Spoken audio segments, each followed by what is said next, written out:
Welcome back, everyone. This is an instructional video about the character tree, all the character relationships of Macbeth, and we're going to give you an overview of the play. This is not Romeo and Juliet. This is not about love, which, I mean, if you really read Romeo and Juliet, that wasn't what it was about, because, 3 days, they didn't really love each other. But that's another story. This is about murder and intrigue. Deception, loyalty, betrayal. Yes, ambition, sometimes ambition gets in the way. So imagine you're sitting in our class right now and you're taking notes. So hopefully you have your character tree up, and as you watch, you're going to be moving things just like I'm moving things. It's like I'm up at the whiteboard and Whitworth and I are going to have a conversation. I'm going to kind of lead this conversation, not to say that I'm the only one talking, but because Macbeth is one of my favorite plays ever, I'm going to kind of let you know how this play is going to go. Again, what we're talking about is we're not trying to discover what's happening in this play. This is Shakespeare. It's very obvious, like you can Google it and figure out what happens in the play. That's not what we're looking for. What we're looking for is why the things happen and what the things mean as they happen. So we're looking at the how, the what, the when, the why, but we're not looking about the what, because we're going to tell you right here how this entire play goes and how it ends. But right now, you're going to see a lot of terminology that's going to be different. So what we're going to do is show you how the characters are connected as we tell you what this play is about, okay? So we're gonna start with Macbeth, who is the main character, okay? Obviously, because it's called Macbeth. This is a play that if you are in the theater, you can't even say the name Macbeth in the playhouse, because it is supposedly haunted. So they call it the Scottish play. A lot of that is because what we're going to get ready to reveal here.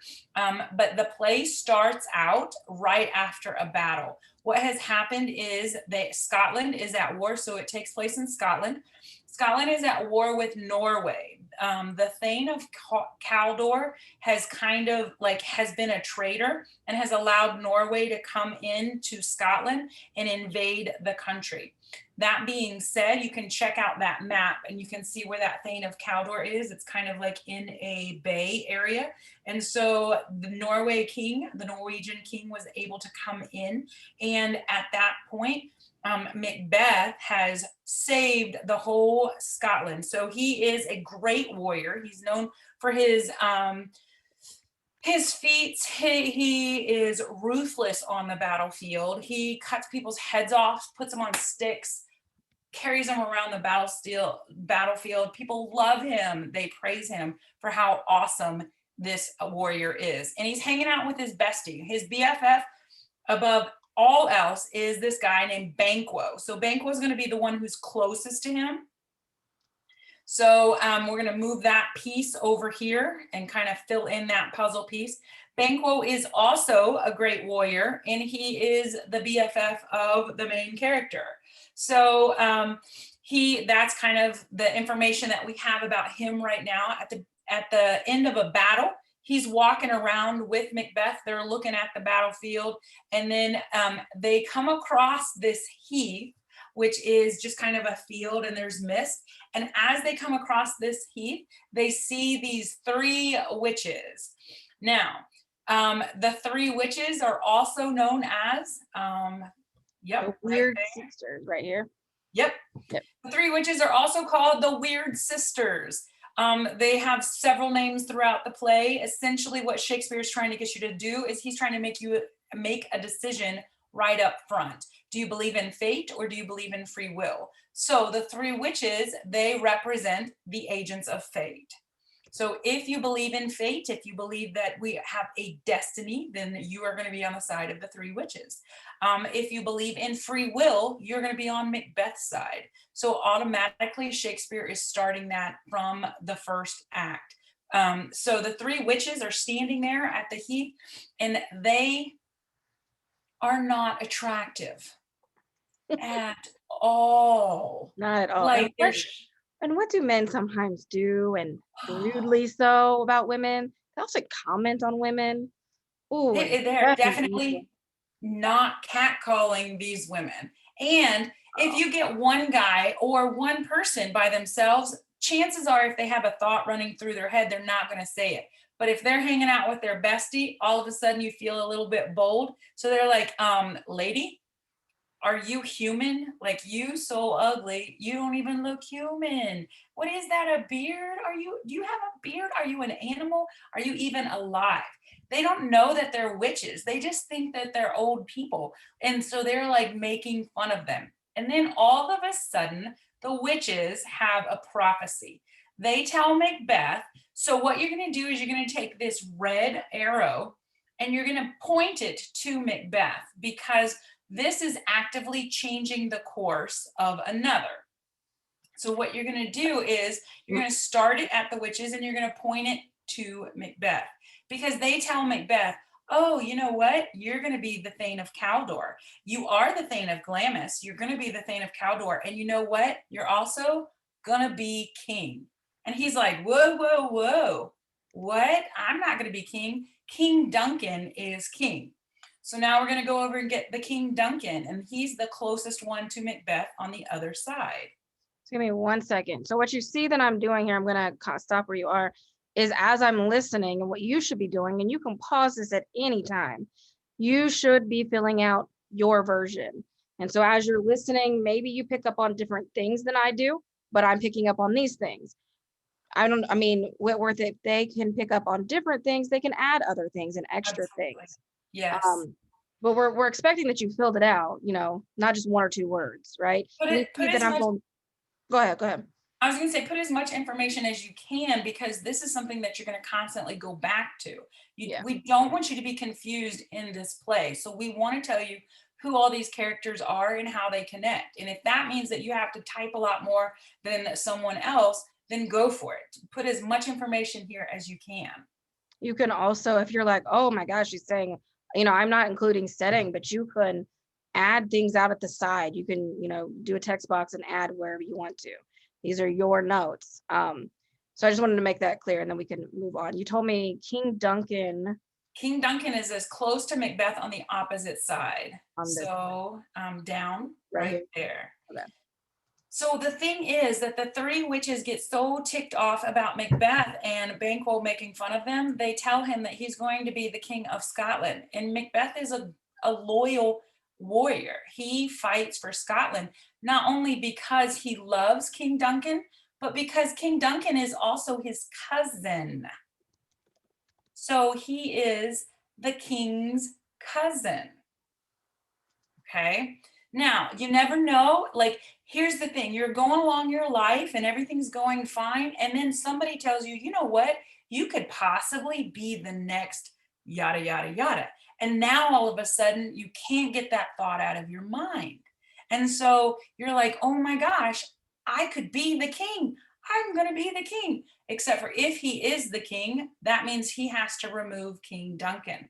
King Duncan also is a just king. So he is a good king. He stands for justice. Whenever you see King Duncan at all, you need to think loyalty, justice, good, kind.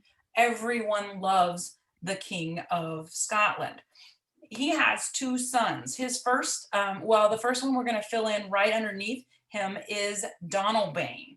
Okay, this is a weird name. I think they gave it to him because we don't really hear much of Donalbain. So you're going to add that with a blue line for a family connection from King Duncan to Donalbain.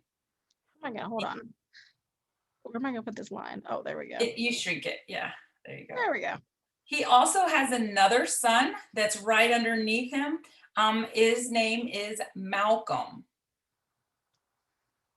Malcolm is actually going to be the rightful heir after King Duncan, because King Duncan has Malcolm as the older son. So he is the rightful heir to the throne of Scotland.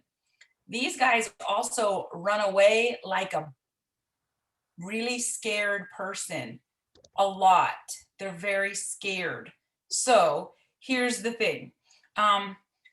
Macbeth gets it in his mind that he is going to be king because of the 3 witches, and he takes matters into his own hands. Okay, so he actively changes. Why, though?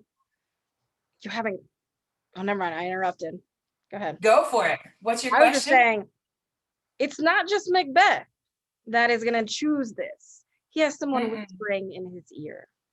Mm-hmm. And we haven't even met This that person, person yet. which is the worst villain. Like, think of all the villains.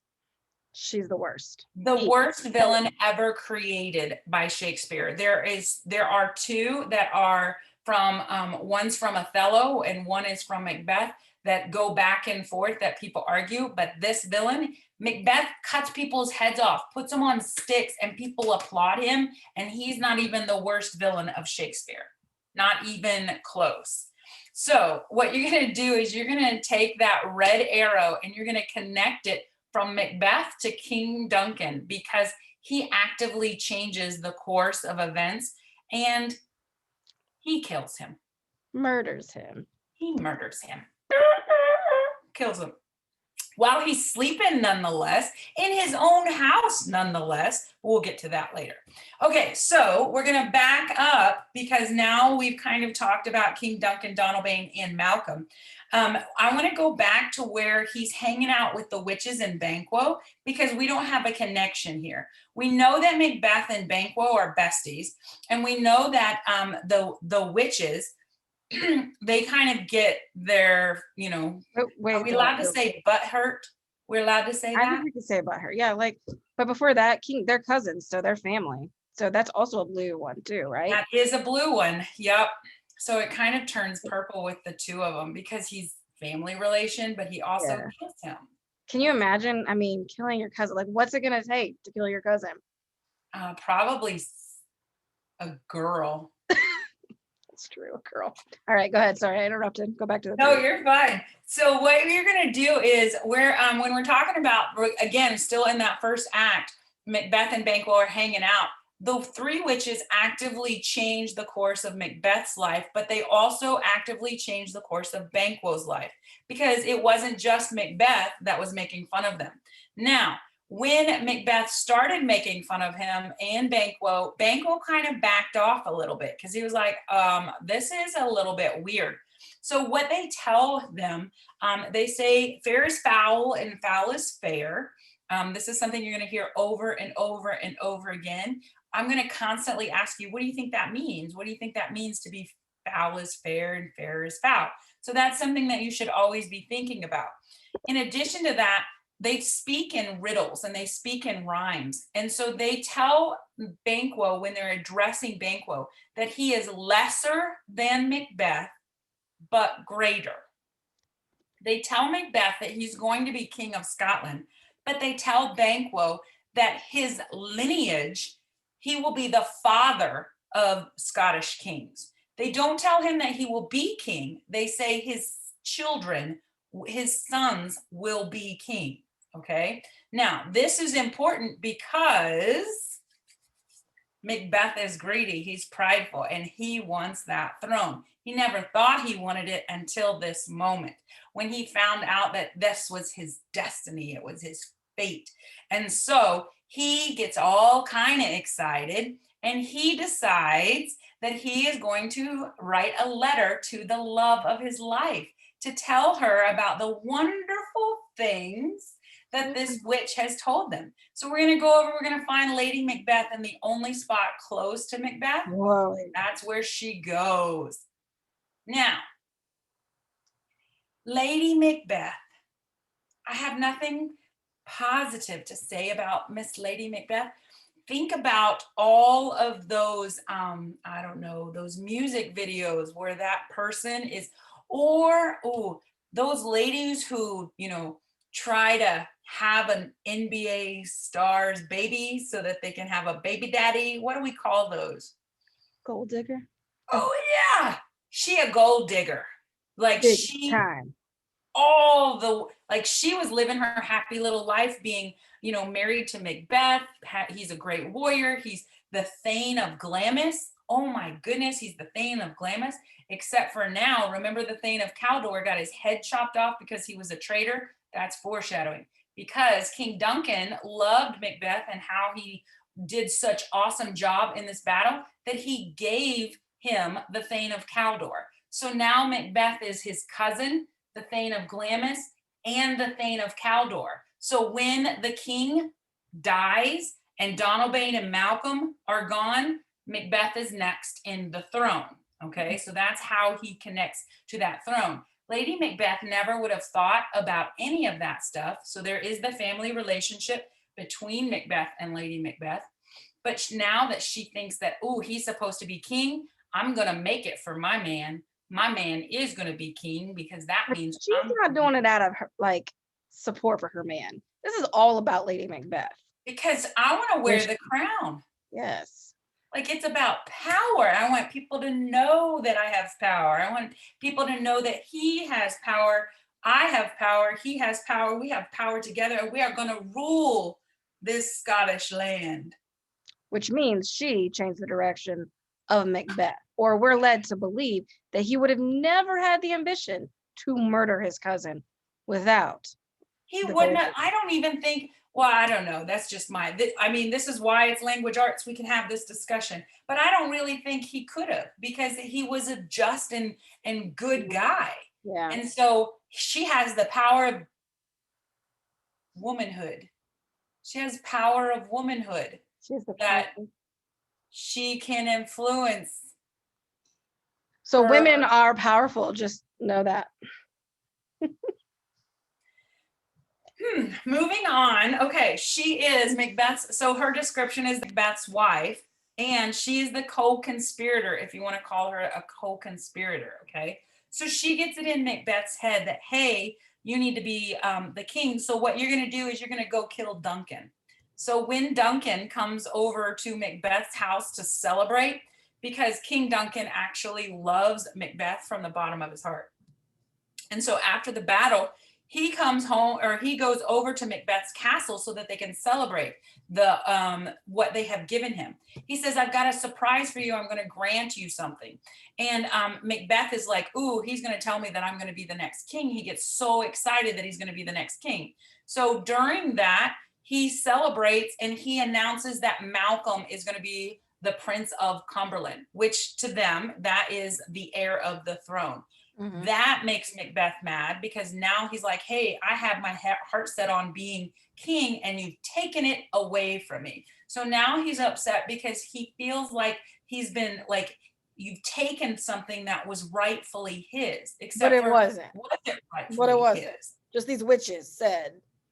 Right. Which makes you think, like, I feel like they were messing with him at this point. They are so petty. These witches actually crashed a ship because the husband of a girl that refused to share her chestnuts with them made them angry. So they're like, oh, I'm not coming after you. So now you gotta wonder, though, like, as you're reading this play, you gotta wonder, what's Macbeth saying about women and men? You gotta think about it, because who's the good guys and who's the bad guys? Like, are there good guys or bad guys, or are they just misunderstood? All right. There's so much. Yeah. Okay. All right. So as we're going through this, she tells him that he needs to kill King Duncan. He kills King Duncan after drugging him and driving daggers. What is this? A dagger that I see staring, like hanging before me. So he goes in and he kills King Duncan, but he takes the daggers and they actually wipe the blood on the guards so that it looks like the guards did it. In the middle of the night, when they realize that King Duncan has been killed, and during the party, that whole thing, it was the next morning, you've got Macduff comes over to Macbeth's house. And so he is going to be right above King Duncan. He's the one who discovers that King Duncan is dead. He says, hey, he's died. Then Macbeth pretends to be, he's like, oh my gosh. He goes in and out of his anger, he kills the guards that are covered with blood, but now no one can question them. So at this point, Donalbain and Malcolm realize that somebody killed the king because they're after the throne. So instead of saying, hey, you know what? I'm now the king, so let's figure this out. They get scared and they run, and they decide that it's better for them and better for Scotland if they split up. So Donalbain actually runs to Ireland. and he hides out in Ireland. And Malcolm runs to England and he hides out in England. We don't really hear much of Donalbain after this, after he runs and hides. Malcolm, we're going to meet later. We're going to go back to England. We're going to have conversations with Malcolm. Macduff is a foil. Does anybody, like, this is where I would ask, does anybody know what a foil is? A foil, one side is shiny, right? The other's not right. shiny. You cook with it. Yes. It's not that kind of foil, but the analogy is there. Right. So you have a dull side and you have a shiny side. They are the opposite of each other. So everything that Macbeth has become, his foil character is Macduff. Okay. So if Macduff is a good guy, Macbeth is going to be the bad guy. Macbeth is going for greed. Macduff is going for what is good and right and just. Okay. So just like Macbeth is going after the king, he has decided to claim the throne. Remember those witches that they told Banquo that his son was going to be king? Macbeth can't have that, because once he becomes king, he wants to stay king. So what he does is he goes and he kills his BFF forever. No loyalty here. And here's the thing is, it's not even just Banquo, because remember, the witches say it's Banquo and his lineage. So we haven't even told you that Banquo has a son named Fleance. Who names their son Fleance? I don't even know, but that's his son's name. So blue line from Banquo to Fleance. Down here.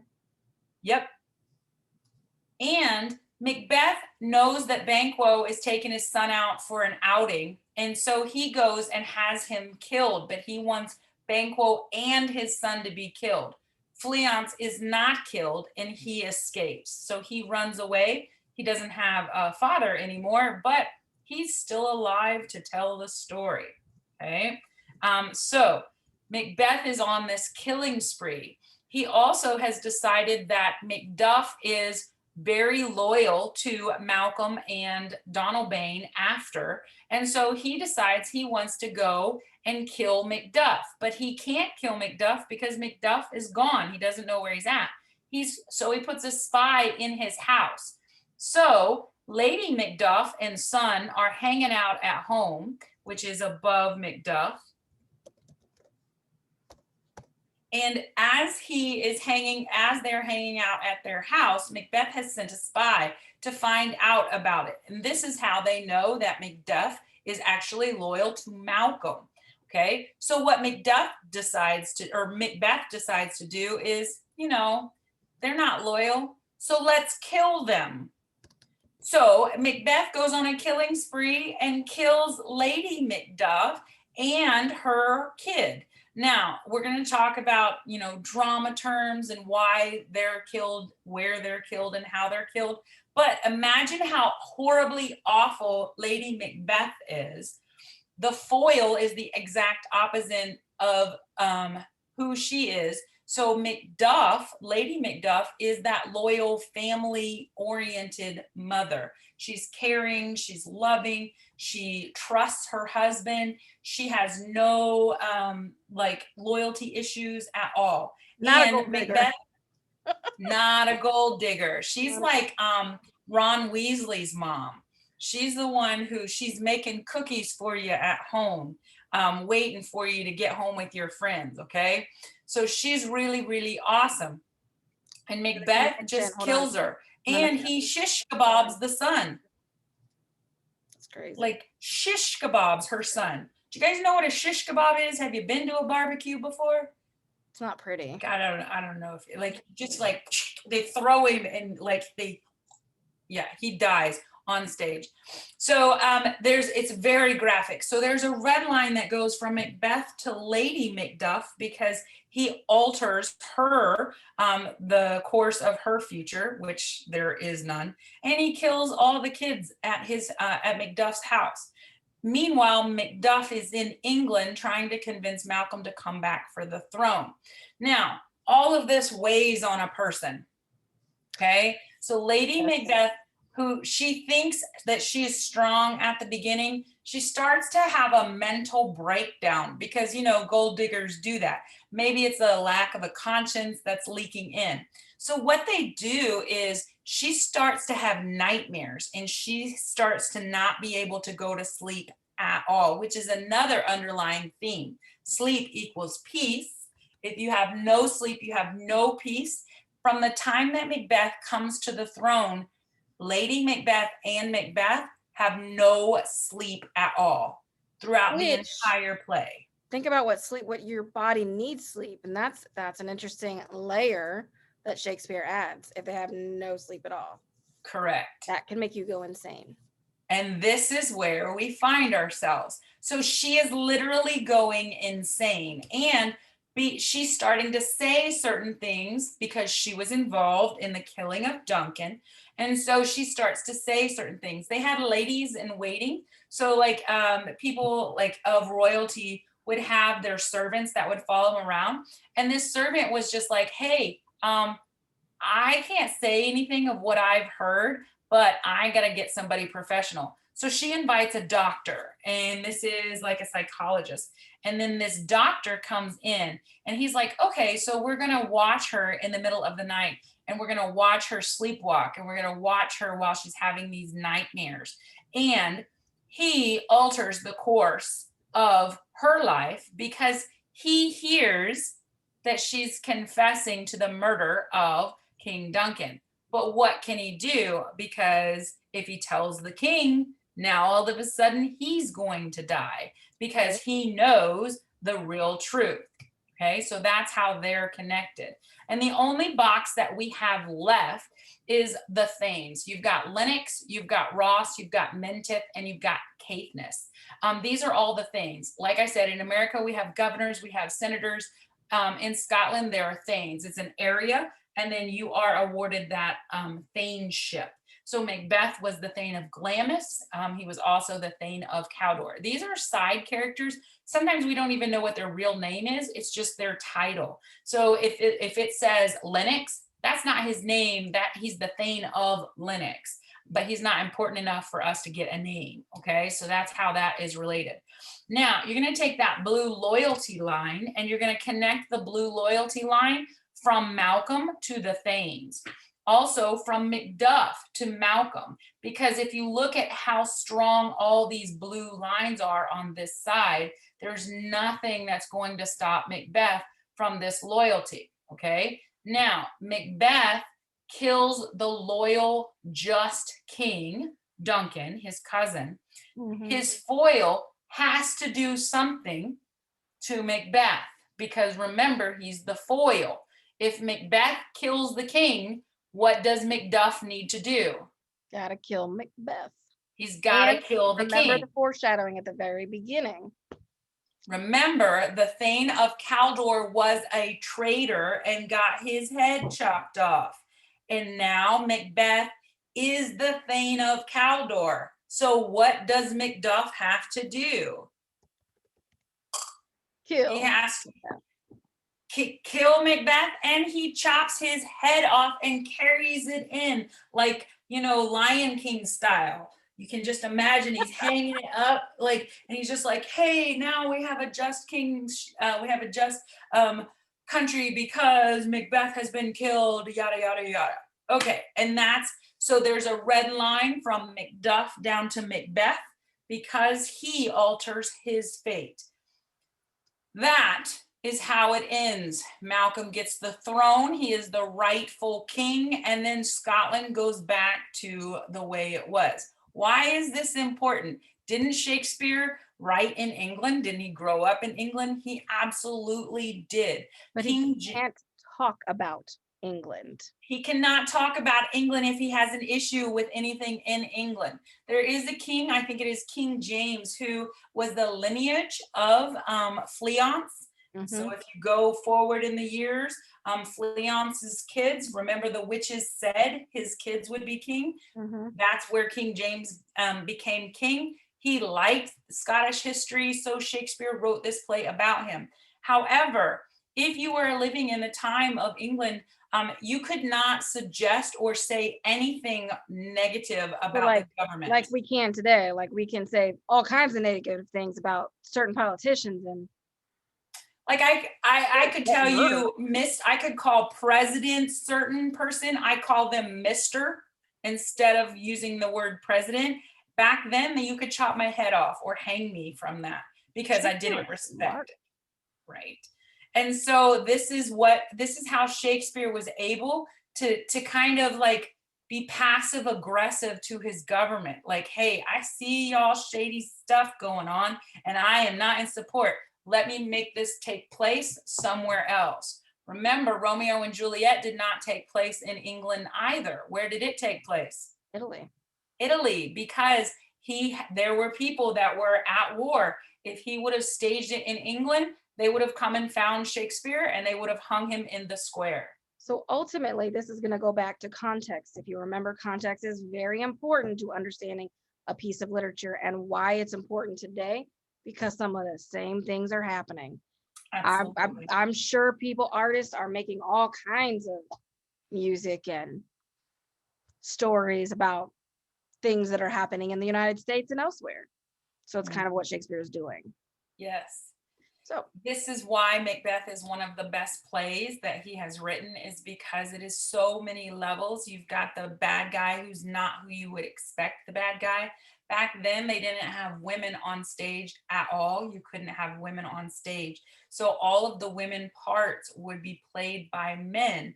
And so the fact that the three witches they're accused of having beards and they're accused of being, these horribly ugly things, they probably just didn't wear the makeup kind of thing. Like they didn't put the mop on their head to pretend like they were women. And so there are things that they did back then, which is why all of those links that we have posted on the ways that you could watch this, you could watch Macbeth 10 different times with 10 different directors and get 10 different stories. And that's one of the things I love about Shakespeare. and I haven't seen this version, but the version with Sir Patrick that you said, it's all like the language of Shakespeare, but it's set in Hitler's time and Macbeth is Hitler. Yeah, absolutely. So you have a tyrant, you have a dictator who you can't trust, who doesn't trust people. So you really have to figure out, okay, do I believe in free will? Did all of these things happen to Macbeth because he chose to do them?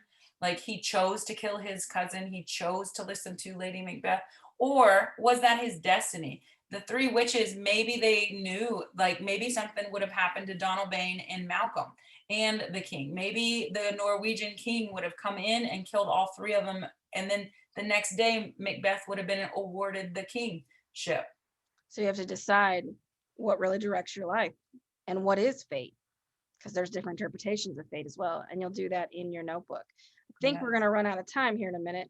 I think the final thing is you can keep going back and adding more to this, but you do want to have this done by the end of the week so that you have, it's a lot going on. And that's why we're telling you right up front so that we can focus on the language, the how, the absolute master of language that he is, and human nature. That's really what Shakespeare was really involved with or understood to a level that I don't know, some people don't understand.